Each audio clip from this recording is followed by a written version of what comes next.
for former PDEA Chief Jonisa Santiago. From Facebook, from Norman Dignos, can you kill a drug lord? General, ito ho yun, voted up, number one. Can you kill a drug lord from Norman Dignos? You have a minute and a half. Pagka-identify mo at lalaban, patayin mo. Pero alam niyo, makakausap yung mga yan eh.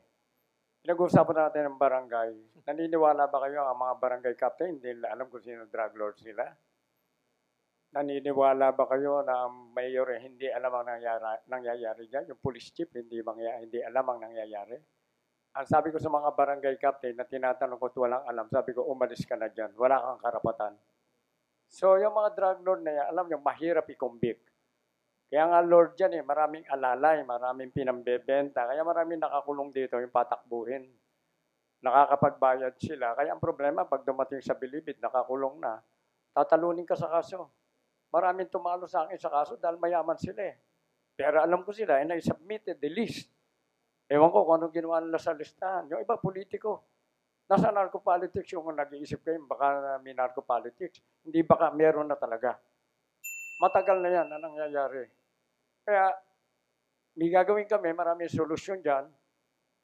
Gawin natin, wag nating bigyan ng pagkakataon. Yung mga nagkuko ng droga, alam niyo, parang bulang lang yan eh. Kung wala kang ingredients, hindi ka makakabuo ng bulang lang. So yan, ma-check mo yan sa Bureau of Customs lang yan eh. Checkin mo, para yung mga ingredients na ginagamit nila, wala na lulutuin.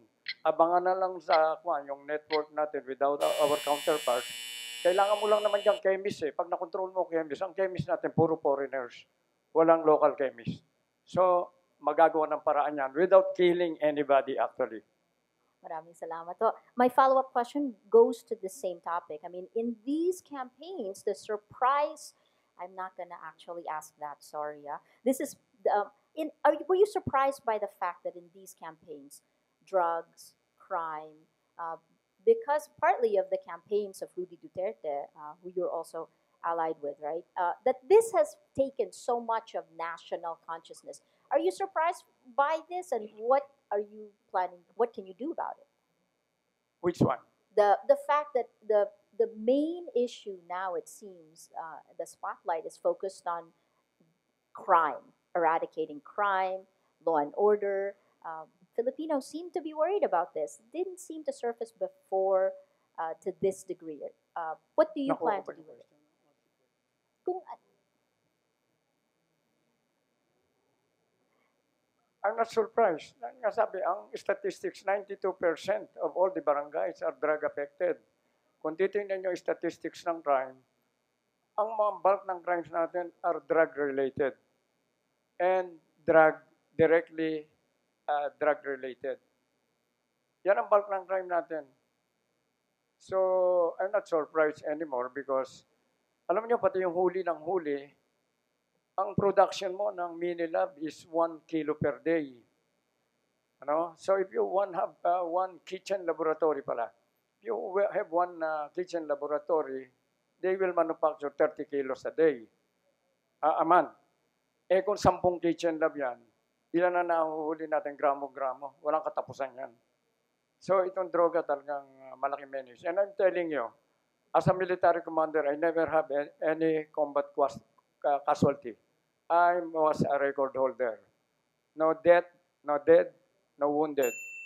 Pag upo ko sa PDEA, ilan ang patay ko? Ang trabaho ko niya, magpunta sa lamay ng tao ko. Ganyang katindi. Kung kami sundalo, pinapatay ng drug lords, ng mga nasa drugs, kayo pa. So dito, this should be everybody's concern.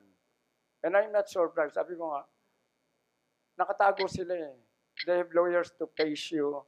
Minsan, pagka may huli kami, nauuna pa yung abogado. And di kampanilya. Di kampanilya. Yung amin, PAW lawyers, the usual lawyers. Mabigat.